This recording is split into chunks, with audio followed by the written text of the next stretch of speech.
Hello. How's it going? Good? Good. Hold on. Okay, that's good enough. So, it is... I just all the time. We're getting a late start to this project. So, I want to do NaNoWriMo this year, right? My goal is to upload the 5th, the 10th, the 15th, the 20th, 25th, the 30th. Every 5 days. Today's the 4th. At 9:30 at night. It is 9:37 to be exact. So, hi, I'm Percy. Welcome back to my channel. How you guys doing? Today's like a hectic start to a video, and that's fine. Like, we're casual here, we're friends. And it happens. And I know I'm not the only one who's like behind on their NaNoWriMo already. Don't lie. So if you don't know what NaNoWriMo is, NaNoWriMo stands for National Writers Month. And it's become a challenge over the years for authors to, I'm signing in right now, for authors to try to write 50,000 words in a month. Which is the average length of like a novel. A traditional novel is about 50,000 words. Right? So last year for 2023, I wrote 3,000 words. 8%. Which is totally fine. Oh my god! Someone did the full 50,000 words. Nice. There's a friend that I just like made online that I just added. And they did the full 50,000 words. I don't know who this person is. That's cool. Good for them. I've been, oh my god. I just deleted my NaNoWriMo for the past 2 years, and I realized the past 2 years it's been this same project. That's fine. It's literally fine. So I've tried to do this for the past 2 years, and it hasn't worked out, and I didn't realize that I was trying to write this project for the past 2 years. Or I've been using it as a NaNoWriMo project for the past 2 years. That's insane. The passage of time is bonkers.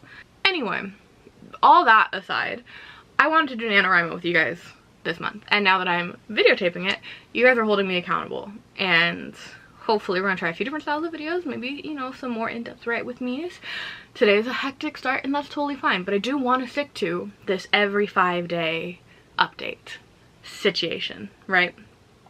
The reason why it's taking me so long, if you guys care, is because I went to go see Taylor Swift in New Orleans, and that's my first time traveling with fibromyalgia, and we were there a full week, which was lovely. It was wonderful. We had a great time, right? This vlog is coming soon. By the way, I did record the entire process of making my dress, going to the concert with my friend, blah, blah, blah, blah. If you're interested, that's just a bonus video. It's coming out sometime this month. Anyway, I went on this trip, right? Freshly diagnosed fibromyalgia girly, and I thought I was doing so much better. I'm on new medication, I'm doing new physical therapy, and this trip knocked the shit out of me. It kicked my teeth in. I was exhausted. I was comatose for like 6 days. After, I couldn't get out of bed. I could not physically get out of bed no matter how much medicine I took. So that's why we're starting a little late. And then of course, you know, once you can't get out of bed, everything falls behind, and that's fine. Life happens, and that's fine. But that's why this is starting so late. Why is it 9 o'clock at night? I fell asleep. Today was my last pottery class. We had a potluck. I got up at 6 to make sure I got coffee for everyone. Like, what do you want from me? I'm eepy. No, fatigue is like a hell of a thing. So I fell asleep, and I won't apologize for it. That's not my problem, you know? But that means that we're starting this super late at night, and I wanted to get this up on the 5th, like I said, because tomorrow I still have my open pottery studio, which I need to go to finish my projects. I have to go vote, because I forgot to turn in my early voting, so now I have to go vote in person. But I'm gonna vote. Go vote if you haven't yet. If it's still early enough, go vote. It's important. All this to say, we're just working on a crunch time, and that's okay, you know? This is real. This is unfiltered. This is uncut. So let's get started, shall we? we're officially naming the working title progress novel because we have to at this point. I'm calling it Firefly for right now. Firefly. Because that's an easy name to address. We're working on Firefly. We're doing this. That makes sense to me. Okay? So 50,000 words. Also, I am author P. Quill. If you want to add me as a friend, I will add you back and we can do this together. Ah, we should do that. Please do. Please be my friend. Thank you. But yeah, I haven't written jack shit. I haven't written jack shit at all. We have 50,000 words. So what's that like daily, right? Okay, so we should be doing 6,000 words. Interesting. According to this chart, we should be at 6,000 words tonight. 8,000 tomorrow to get to the 50,000 by the end of the month. Can I write 6,000 in a night? Let's see. That was a lot less work than I originally thought it was going to be. I don't know why I thought it was going to be like a huge thing setting up my NaNoWriMo. I know it's not because I've done it before. I am also updating my birthday, but I didn't want you guys to see that. Not because you can't know my birthday. I'm sure a few of you do. I just want you to see my email address. So we're keeping that private. So there are 30 days in the month of November. 30 divided by 50. I'm just double checking. 50,000 divided by 30 times 4. Yep. We have to write 6,000 words today. I don't know why I double checked that. I know I can trust the math, but the internet doesn't lie. I don't know if you guys remember the last time that we talked, the scene that I wrote where I was like, oh, I'm so excited for this scene, and then I wrote it from the completely wrong point of view. That one, yeah, I'm putting that into my graveyard folder, which is just a place where everything I write that doesn't super fit into the world, I just kind of into the graveyard in case I need it for later. I'm like, this is good, it's worth saving, I like it, but it doesn't hold a place in the story press currently. That goes into the graveyard, right? So let's chat. So I've pulled up my Scrivener, I've updated my NaNoWriMo, check, check, perfect. Next I wanted to chat about the inspiration for the segment that we're working on, right? Right. So, like I said, I went to New Orleans to go see Taylor Swift with my partner and my best friend. This was my first concert I have ever gone to in my entire life. Don't know how that happened, but yeah, it's the first concert I've ever gone to, which is wonderful. It was so much fun, like I said. And hilariously, the entire... Ow. So sorry. Anyway, what was I saying? Yeah, so it was the first concert I've ever gone to. Very fun, very fresh, very funky, and it was a great time, right? And it's also the first time I've ever been to New Orleans. Now, what you guys don't know about me is that I am a woo-woo spiritual type person, witchy vibes, if you will. Won't go much more into that, but it's relevant. One, because I write paranormal romance, but two, that says a lot about me. But two, being in New Orleans, being in like one of the most haunted places, if not the most haunted. I don't know if it's New Orleans or Savannah, Georgia that are considered the most haunted. I don't remember. 'Cause I think it changes. But being in a place where spiritualness abound, my partner, who's incredibly supportive, the entire trip was asking me, are you inspired yet? Is there anything that you're like scoping out? Like, is there anything you want to see to inspire you? Because Bug, Lightning Bug, I'm telling you, this ties back to the story. Lightning Bug, the main character of this novel, her grandmother is from the South, hence the nickname Bug, Lightning Bug. Okay, so let's talk about what is this book, actually. If you're new here, first off, hi. Thanks for stopping in. I'm so glad you're here. Second, I do have a playlist for everything about this book. We've kind of already been working on it. This is my like long form project where I am taking you through the process of writing a book. What does that look like? What do the writing times look like? What does the editing process look like? What does the feedback from beta readers look like? Very, very transparent without giving like too much away. I still want you guys to be surprised. But I'm trying to be as transparent as possible to let you guys in behind the curtain of what it's like to write a book, because I find so many people want to write a book and they are scared off. It's a scary, big, hard thing, and it is, but it's doable. And so we're doing it kind of together, right? This is, I am an indie author. I write paranormal romance for the most part. I believe that's the most accurate tag at the moment. This is my first book. It's called Adrift. It is a beachfront, small town, secret mermaid rom-com that deals a lot with the concept of grief and rebuilding your life and starting over and finding love again. It's a very sweet, easy beach read. The full synopsis is in the description, as well as the link to buy this if you're interested, but there's no pressure. It is also on Kindle Unlimited if you want to read it. Anyway, so I have experience writing, all this to say. And so the project that we're currently working on is another paranormal romance novel. Meant to be light, fun, and flirty, you know? It's meant to be a very cozy, fun read. It's something you pick up at the airport, something you share with your friends, the book club book, if you will, or something that you just read cozied up next to the fire on a nice fall day. That's the vibe that we're going for here, okay? Elevator pitch. It's a rivals to co-workers to lovers romance between a flower farm witch and a stock bro, IT bro turned new nursery owner. You gotta take your medication. You have chronic pain. If you don't take your medication, you're gonna die. Blah, blah, blah. Sorry, I am gonna just keep talking while I do this. But, so that's the premise, roughly.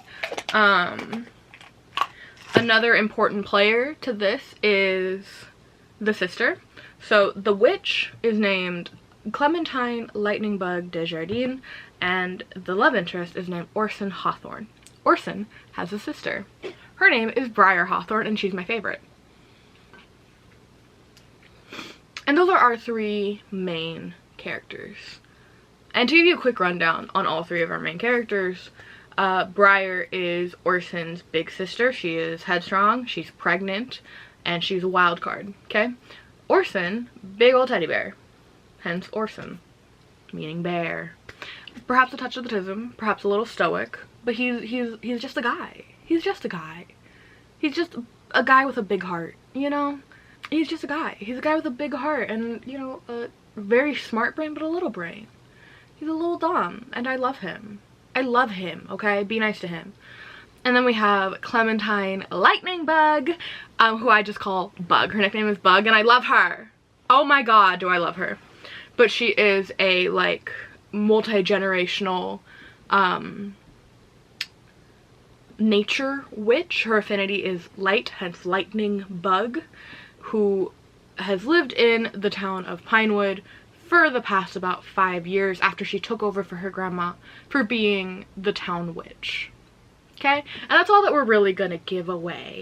And that's what we're working with. Hold on, my camera's gonna die. And this battery's also gonna die, so I'm gonna wrap this up. So I'm gonna have a good elevator pitch by the end of this month. I swear to everything. But a theme that I want to delve into is the idea of family, love, chosen family, choice being the big one. My battery died. Both of them. They're both dead. And I still have something in my eye. Anyway, so I don't even know where we left off, dude. I promised that I'm gonna have a elevator pitch for this book by the end of the month, so help me God. I want to really delve into this idea of family and choice and what that means. Like I said, Bug has taken over the mantle of, like, local town witch and all that entails.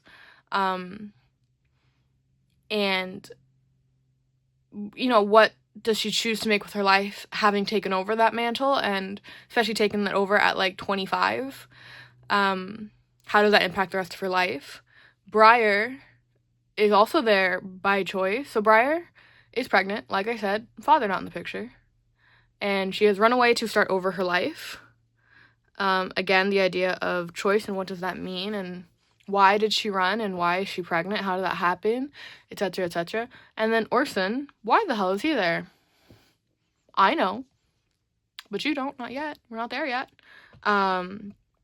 So all that fun things and more. I'm just gonna start writing while I wait for my camera to charge. Yeah, I don't know if I can do 6,000 words tonight. I keep looking at myself because the camera is here, but that feels so unnatural to me because for me, the camera is dead center, so there's all this negative space.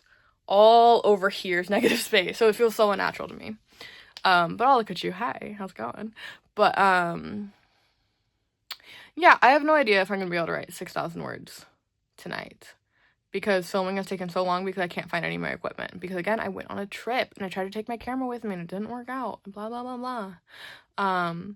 So I'm just gonna get to writing. I'm gonna put on some music. I'm gonna make a tea and I'm gonna get to writing, my guys. And I'll catch up with you when either I am too exhausted to continue or I have a brain blast or something. Yeah. Hair up, heat pad on, and cozy mode activated. Yeah, I moved to my bed to work instead of sitting at my desk because my hip was really hurting and my tailbone was hurting and I just didn't want to sit up. And I wanted to be under my heat pad. I have a lot of hip and pelvic bone pain because of fibro, so being under my heat pad is just, like, ideal at all times, especially now that it's getting colder. Oh my god, I'm gonna get my money's worth using that thing. I did try to sit up for as long as possible, so I look, I don't know, presentable, I guess.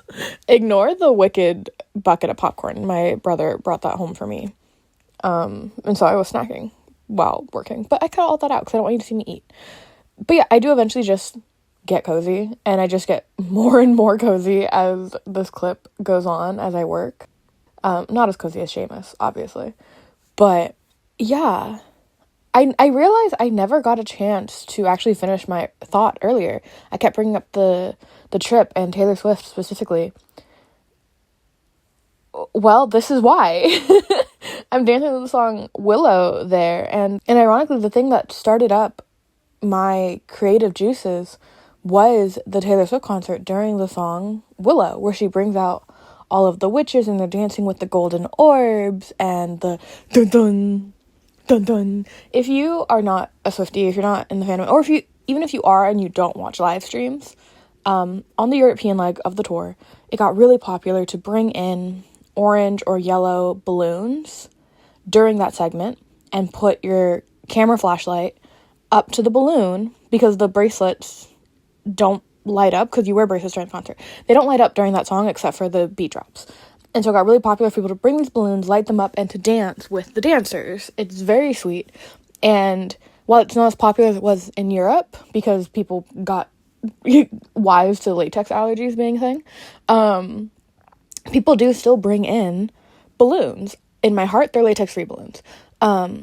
And they dance with these balloons, and they dance with the dancers, and the lights go down for the song to start playing, the music starts, and one by one, in small groups of 3, 4, 15, there's a huge group of 20 up in the rafters. They light up, and it's just this, like, call and response that's being acknowledged. And again, with this idea of family and choice and chosen family, and this call and response that happened, it just kind of sparked up this idea of, like, your coven is always around, even if you don't see them. And so when the lights go down, the ones that matter show up. The ones that care show up. And I don't know, like, there's something really meaty there that I like. This idea, and partnered with, I've been watching Agatha all along recently. And they have the rule that within any 3-mile radius, there will be enough witchy people to create a coven. And so I've just got coven on the brain, and seeing that in person, you know, the balloons and the lights and the dancing, I was like, there's something there. And that got my juices flowing. And then once I started flowing, oh baby, they didn't stop. So I have to do a lot of research into some Southern comfort food and to, you know, Southern culture and customs to make sure I'm being respectful. But I got a lot of ideas from this trip, which I'm very excited to implement into this writing. So yeah, it's a very productive start to a very exciting month. Okay. Oh my god. So a lot has happened. It is currently 1:41 in the morning and I look like I was crying because I was. Because I talked to my boyfriend and I cried because of how much I love him. I wish I was kidding. If you suffer from intrusive thoughts, you might know what I'm talking about. I was talking to my boyfriend, realized how much I loved him, and then my brain went, but what if he died? And then I started crying. So that happened mid-writing session, which is fine. It's no big deal. And I'm fine. I'm over it. I called him. It's fine. But yeah, so it's 1:42 a.m. I wrote a grand total of 1,649 words. So 1,649. Which is a lot. And so I ended up, I know we talked about doing 6,000 words at the beginning of this because dividing it equally is like, oh, well, I'm 4 days behind. I have to like catch up on all those words. What Scrivener does is that it will take that and redistribute it. So instead of doing 6,000 words today, it's like, oh, well, if you do 18,000 words today and every day the rest of the month, you're gonna catch up, which makes so much more sense instead of trying to catch up for 4 days all at once. Anyway, I didn't meet the mark. The mark was 1,800 and something, so I'm like 200 words behind, but it's 2 a.m. I could finish it. I'm not going to. I'm so tired. And also, unfortunately, my Scrivener reset at midnight because I have it set so it sets at midnight, so that's like a day cycle instead of like when you open it, which I've since changed it. But that means it reset my progress halfway through, and the only way I know that how much I wrote was because of the tally at the very bottom. I've only worked on this one document, so the word tally is it, you know. So that's fun. And that means tomorrow I have to write 19. Actually, I can tell you. I can, hold on. We're gonna save this and we're gonna close it and reopen it. I'm gonna tell you how many words I need to write tomorrow. Because luckily Scrivener does the math for you. Okay, cool. So I'm actually not that far off. So I'm at 1895, which is nice. I don't know why it says I'm at 716 words out of 50,000. Like, that's simply not correct. There we go. Okay, so I went to the compile screen and I just clicked that this paper should be counted in the compile list. I don't know why I didn't automatically do that. That's so weird. Anyway, I'm at 2,365 words out of 50,000. I'm okay with that. I'm gonna update that right now onto my NaNoWriMo. I realized I did this math wrong and I ended up adding in the grand total of the Word document and not just the total of the words I had written today. So the number I put in is higher than what it should be, but next time I update, I'm going to subtract. I'm going to do math and subtract the right number to make sure that we're on track, to make sure I'm only counting what the work we do during the month is, not the whole progress of the novel as a whole. Thank you, bye. Like I said, follow my NaNoWriMo, let's be friends. I think that would be lovely. Where were you writing? At home. How were you writing? On a laptop.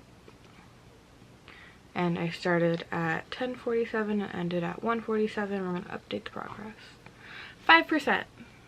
So, I think that is like a good starting point, personally. But yeah, so it is 1:48 in the morning. I am so tired. And I have to get up at 7 to go to my pottery studio to get some work done. Because like I said, I only have a week and a half left to get all of my pieces done and dusted and glazed and everything. And I'm tired. I'm a tired bean. But I really want to get that done because a lot of those are Christmas presents and of the like. I really hope I said everything I wanted to say in this video. This was a very chaotic start, but I want to adhere to my schedule, and that includes the chaos, and that's what you guys are here for after all. So there you go. Chaotic start to NaNoWriMo 2024. But yeah, if you've made it this far, go ahead and click the subscribe button. We got so many more videos coming this month. Subscribe. Look, it's a rainbow. How fun. Or go ahead and like the video to let me know that you like this kind of video and you want to see more and you're excited to see more. And if none of those appeal to you, comment whatever you had for lunch. Like, talk to me. I love talking to you guys in the comments. I love replying. I love giving little hearts. It's very fun. So let me know. Are you doing NaNoWriMo this month? What is your story? What is your elevator pitch? Because I need an elevator pitch for this. Or if you have a formula for, like, this is how I formulate my elevator pitches. If you don't know what an elevator pitch is, how would you pitch your story if you ran into someone really important on an elevator? Like, think you run into the person who could change your life with this one pitch. What would it be? I'm not good at that, but that's like the idea behind an elevator pitch. How would you condense it to 30 seconds at most? So what's your elevator pitch? How do you come up with making one? Because I don't know and I need one. So let me know anything and everything. Let me know anything and everything. And like I said, if you are interested in the Taylor Swift vlog, that's going to be just an extra video sometime this month. I can't promise you when it is this month, but sometime it's going to just appear in your feed. And if you don't like Taylor Swift, please don't unsubscribe. Let me have this. Let me have some selfish content every now and then, okay? I say as if this all isn't selfish content and me just doing whatever the fuck I want. Anyway, it's 2 a.m. I'm gonna go to bed. I'm gonna edit this in the morning the second I get home from pottery, which means this is probably going up at like 1 or 2. You still have time to vote if you're in the US. If you're in the US. I know not everyone's from the US. Some of you are from the UK. How's it going? But it's November 5th. If you're in the US, if you are of age, especially if you're in the 18 to 25 range, go out, vote, and make your voices known, because how are they gonna know what you want if you don't tell them? You know what I mean? Like, you gotta say it with your chest, okay? So that's what I'm gonna be doing the second that this video goes live. I'm running to the local church and I'm voting. Where do you guys vote? If you have nothing else to say, please tell me, like, where do you vote? Because I've heard it's different everywhere. My town, we apparently the voting, I voted a few times, you know, I'm old. In my town, apparently it circulates from the local churches, which I just think is very fun. Like, the churches, in my head, they're in like a little group chat and they're like, who's got it this year? You guys? Okay, cool. So that's what it is here. So yeah, if you have nothing else to say, tell me, what building do you go and vote in? In San Francisco, when I went to school, there was a voting poll in a plant nursery. So that was fun. And so now I'm curious. Okay, bye.